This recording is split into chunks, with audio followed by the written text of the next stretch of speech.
morning. And it's a great honor and privilege that we have our Rodrigo Nunes from Brazil. He's visiting Australia, and we have this great opportunity to have this conversation. Tonight there will be about 40 minutes of talk between Wendy Bacon and Professor Rodrigo Nunes, and then we will open up for question and answers. Obviously the timing of this, this conversation is very relevant because there are, so many similarities and lots of issues happening in the world. And Brazil and Australia, we share the same hemisphere, but it is very rare that we have someone from South America, visiting and sharing the stories, politics and economics and social situation there with us. So it's great. That's why it's a great opportunity for us. I think I would like to introduce our professor and Wendy very briefly. Professor Rodrigo Nunes is a lecturer in modern and contemporary philosophy at the Catholic University of Rio de Janeiro, Brazil. Rodrigo is the author of Organization for Organization-less Collective Action After Networks, and he writes for The Guardian, Al Jazeera, and he has edited dossier from Letamidea. I'm not pronouncing well, but I hope you make the sense. On 2013 protests in Brazil, his new book, in Ecology and Vanguards, A Theory of Political Organization, will be published by Barso later in the year. So Rodrigo has been involved in several political initiatives over the years, such as the first edition of the World Social Forum and the Justice for a Cleaners campaign in London. And Wendy Bacon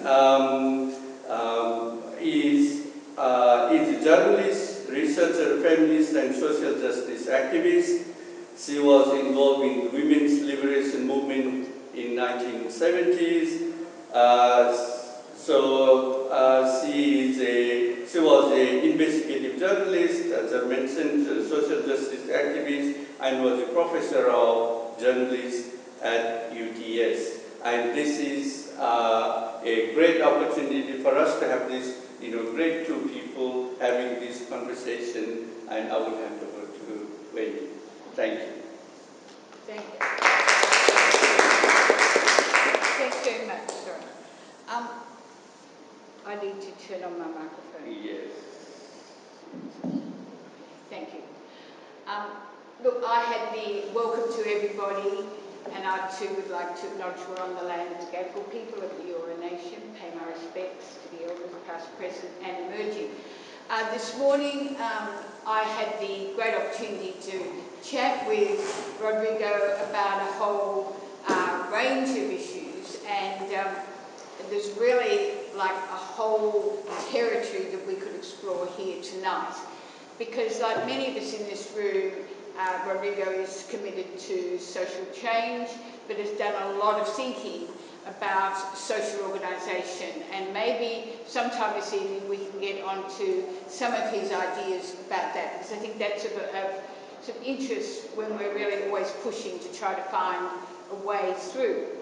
But also he's written quite specifically about the Bolsonaro election and regime, and I know that's of a lot of interest too. So I think if I talk with Rodrigo for about, as Sharon suggested, about 40 minutes, then hand over to the audience because you'll have questions. If we run shorter questions, I can assure you I've got more. So with that, I'll begin. Now, Rodrigo, you arrived, I think, in Australia on this visit on Boxing Day. So we can say that you've experienced our summer in Sydney, which was an unprecedented summer because of the bushfires. But actually, you'd come from Brazil, where you'd also had, in Brazil, unprecedented bushfires, or wildfires, I think you'd probably call them, during the year. So I'm just thinking if we could begin with a little bit of a sort of more nitty-gritty description of what was the fire season like in Brazil. Did you feel it where you were in Rio de Janeiro, where people are very aware of it, and what sort of impact did it have on politics in Brazil at the moment? Well, thank you, Wendy, for accepting the invitation to be in conversation here with me today. Thank you, everyone who came. Thank you to APHEDA and everyone who was involved in organizing this event. Well, usually when major events in Brazilian politics happen, I'm out of the country. And that also happened with the forest fires in August last year. I happened to be in Europe at the time. Funnily enough, a few days after they made the international headlines, I was supposed to give a talk about the Bolsonaro government in Finland, which had at that moment just taken over the presidency of the EU, so obviously the issue there was huge. The impact was tremendous, both internationally and domestically at that moment. It was probably the greatest loss that the Bolsonaro government has had in terms of public opinion so far. Although probably that effect was also surprisingly short-lived, which may be something that you'll experience here in Australia as well. So it got everyone talking about climate change and about government policy regarding climate change and the environment for a moment, but then that died down relatively fast. It's interesting to put what happened then, what was happening around July and August last year in the context of long-term trends in Brazilian environmental policy. So the trend from 2003, when the Workers' Party came to power in Brazil and Lula became president for the first time, until 2014, was of a decrease in deforestation in Brazil, because money was put in. It turns out that making these things work is relatively simple, in the sense that you put more money into it, you build a better system to control the areas and prevent people from burning the forest, etc. And because of that, because the government was doing that, there was an impact in a reduction of deforestation in that period. Then the trend starts going back up, or the curve starts going back up again around 2014. So still in the PT, under a PT administration, this was already the government of Dilma Rousseff, who followed Lula's 2 terms. And there is a reason for that, which is directly connected to the success of the PT governments. What was the reason for the success of the PT governments? Why were they capable of reducing poverty and inequality to a lesser extent for almost a decade? Well, that was, and I'm sure that will be perfectly familiar to people here in Australia, that was very much tied to the fortunes of the primary sector. Now, just going to Bolsonaro, I have to be honest and say, until Jair Bolsonaro, is that how I say it, Jair Bolsonaro, was running for president, I'd never heard of him. But obviously, you would have known a fair bit about him. Can you just give us a little snapshot of who Bolsonaro was before he was president, before he ran for president? Mostly a joke, not a very good one, but a joke nonetheless. And in a literal sense, even one of the ways, and you could compare him to people like Boris Johnson and in a different way, Donald Trump in that regard. One of the ways in which he became a well-known figure nationally was being the pet right-wing troll on TV shows. So if you wanted someone to say, to have polemic opinions, you called him. And that was one of the ways in which he became famous as the guy, again, something you will hear from Trump voters all the time, as the guy who says what everyone is thinking. But still, he was a pretty out there figure. His origin is in the army. He's part of a generation of people who joined the armed forces in Brazil during the military regime, which is relevant for at least two reasons. One, these people kind of had an expectation when they started out in the military career that they were going to be in power one day. And instead, what happened when PT came to power was that the people they were persecuting back in the 70s, the people they were arresting and torturing back in the 70s, came to power before they did. So there's a strong element of resentment among this generation of people who came through the Brazilian military. The other way in which this is relevant is obviously one of the things that was happening in the basements of the military regime was torture and paramilitary activities, which after the end of the military regime become mixed with organized crime, especially in a place like Rio, which is where, sadly, Bolsonaro is from. I say sadly because I'm also from there.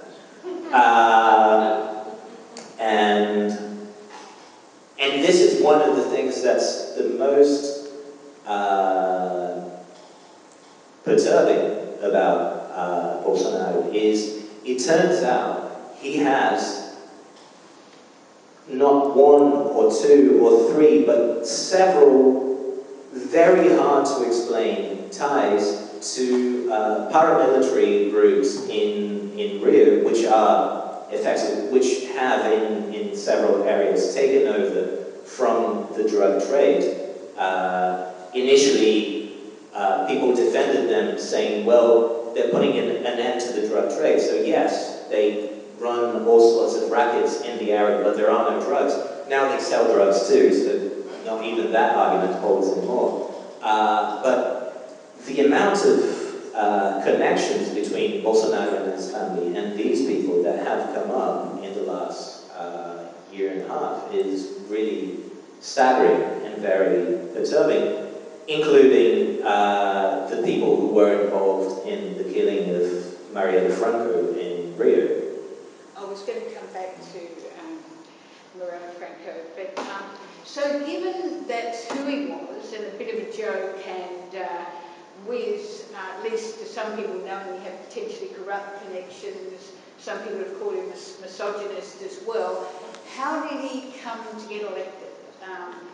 Like I've read things that you wrote yourself back maybe 6 or 7 years ago about social movements that I think, like a lot of people, were relatively optimistic, and then now we have this guy elected as president. So how did it happen from your perspective? Well, the way things went bad in Brazil is probably the most spectacular in international context. But again, not so different a narrative from, say, what you have in the US with Occupy at the start of the last decade and then the victory of Trump, and other cases in several other places, or, well, not to mention, sorry? Philippines. Egypt, I mean, yeah, there are several cases which we can probably say are even worse than Brazil at the moment, which is, I don't know if that's a comforting or a sobering thought. But Bolsonaro's election was very much a perfect storm. A year before, less than a year before, it was still very hard to predict it. Or maybe it wasn't so difficult to predict it at that point anymore, but people were in denial. I know people who were in denial until, I don't know, a week before the first round of the elections. Because what happened was you had a huge economic crisis, which began in 2014. And then there are two big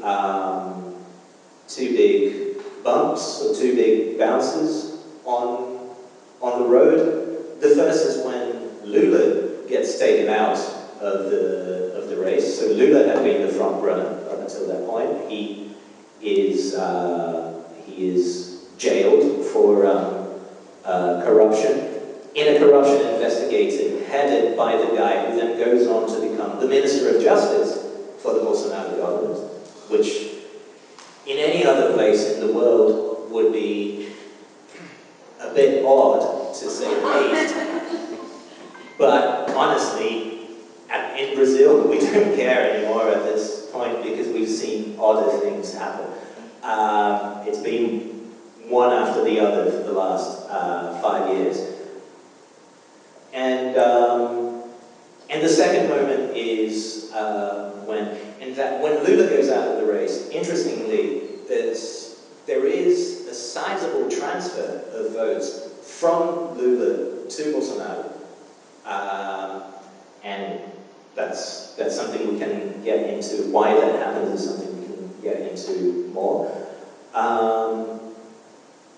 And then the final bounce is the moment when the Pentecostal churches decide to support him. And that happens in the last week before the first round. And the moment that happens, it becomes clear, like after literally one weekend of people in the churches telling the congregation, this is our guy, vote for him. There's like a 6 or 7% increase in his votes in a matter of like 3 or 4 days, and that was the moment when it became clear, okay, this is it, this is gone. Now, so Bolsonarismo was less of a problem then than it is now. Now there is a risk, of course, because they are in power, that it could take root in a way that it hadn't at that point. And it certainly has also become a popular phenomenon at this point. But it certainly isn't true that it was a popular phenomenon at the start, as many people tend to imagine, in the same way that many people tend to imagine that Trump was elected by poor white voters rather than lots of rich white voters. And obviously the greatest worry is what happens now to the phenomenon of Bolsonarismo, how strong it can get, how big it can get, and how long it will last. Because if you have 12 to 20% of the population as your highly mobilized, loyal base, and 10% more who would vote for you, this makes you a really powerful electoral presence. And at the end of the day, as we found out in the elections, the centre-right, the Liberals, will prefer to, they will turn their faces and block their noses, but they will prefer to support the far right than to support the left. This has already happened, and I have zero doubt that it would happen again if, in the next elections, again, the centre-rights don't have a viable candidate. I read, I think it was maybe in The Guardian, but that on March the 15th, just very soon, there's going to be protests which are going to call for actually the end of Congress and I think, or at least suspension of it, and the end of an independent judiciary and those sort of key institutions. And that there was a leak showing that Bolsonaro actually on his social media was supporting that. Is that a serious threat that there could be a suspension of Parliament and return to a military dictatorship? Or is that a step too far, do you think, for at the moment? Are they just testing the water? Yes, at the moment it is, but we're basically at that stage, and we probably will be at this stage for some time, where these things aren't too serious until they are. So these things could change very quickly. It's very clear that the fact that groups that are hardcore Bolsonaro supporters are mobilizing for a demonstration in which, among other things, they're demanding that Parliament be closed and that the Supreme Court be dissolved, and the fact that Bolsonaro is sharing this, sharing the calls for these demonstrations with his WhatsApp followers, that definitely shows that they certainly wouldn't mind if that happened. They're certainly not against the idea of shutting down Parliament or dissolving the Supreme Court. B, they're definitely interested in finding out how strong those ideas are. Because obviously, if they get a huge turnout at these demonstrations in a couple of weeks' time, the consequence will be that they will have a much stronger hand to negotiate with Parliament and with institutions in general, because they'll be able to say, look, we have the support of, it doesn't have to be the majority of the population, but we have a sizable amount of people who are willing to take to the streets around these demands. Plus, which is no minor thing, this is not even the last military government in Brazil in the 21 years of military dictatorship. Not even the last of those military governments had as many generals in the cabinet as we have now. So this is a very military-heavy government, so to speak, which obviously does make you wonder. Well, I think the whole role of the military is there as a sort of threat, isn't it? Very active. Just before maybe I have two more questions before perhaps we should go to questions. The first of those was, I guess we've been talking about Bolsonaro as definitely a threat, definitely as someone of the far right. Which communities and in what ways, so far, do you think his policies most threatened and impacted? You know, is it people in rural areas, in the big cities, poorer communities? What have been some of the worst things that have happened? I mean, obviously there is the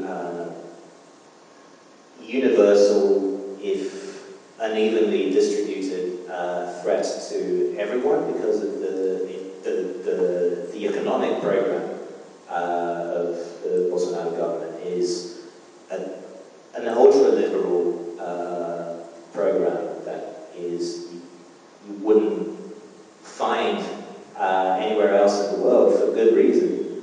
I always like to tell this story that our present finance minister, he was part of the economic team in Chile at the end of the 70s during the introduction of neoliberalism under Pinochet, and he was invited to leave the economic team because he was too much of a psychopath for the Pinochet government.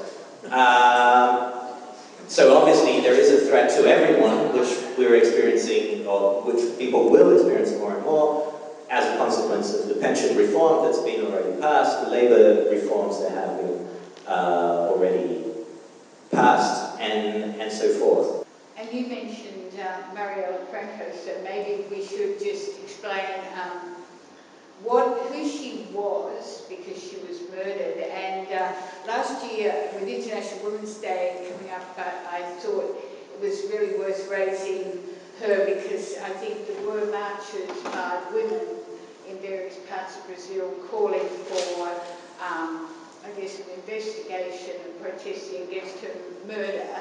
I know she was a feminist, but who was she, and who was she politically as well? And why do people care so much about this one person? Yeah. Not to say they don't care about the others, but why is she significant? I mean, obviously her death was immediately significant by sheer dint of the fact that this was a city councillor in the second largest city in Brazil who was executed. That's the word. In broad daylight.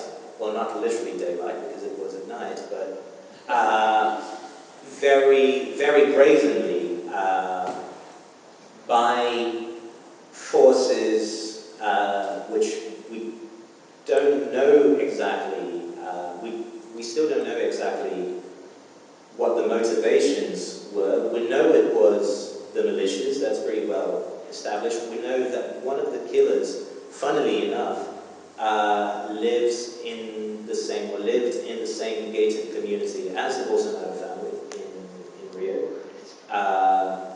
You can only imagine what the meetings are of the community association, what the meetings are like.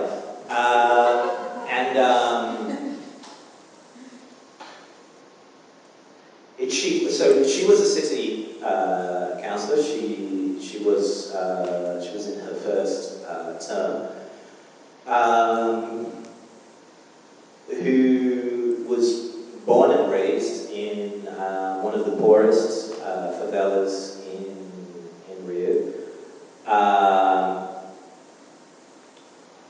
And like someone everyone could see was going places. So in that sense, she was a hope for the future. She was the hope of not only a future leadership of the left, but a future leadership of the left who was a woman, who was black, who was openly bisexual, i.e. who looked like most of the population in Brazil.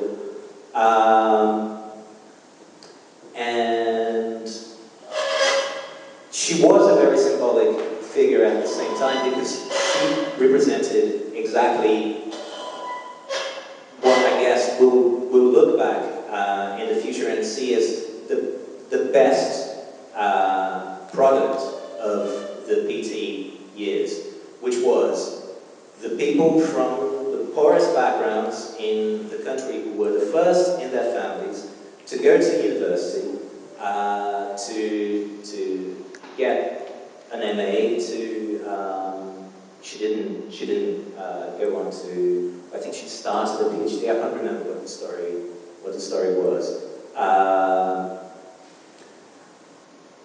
But anyway, to get, to go to university, to get a degree, and to become a prominent, visible voice in public debate.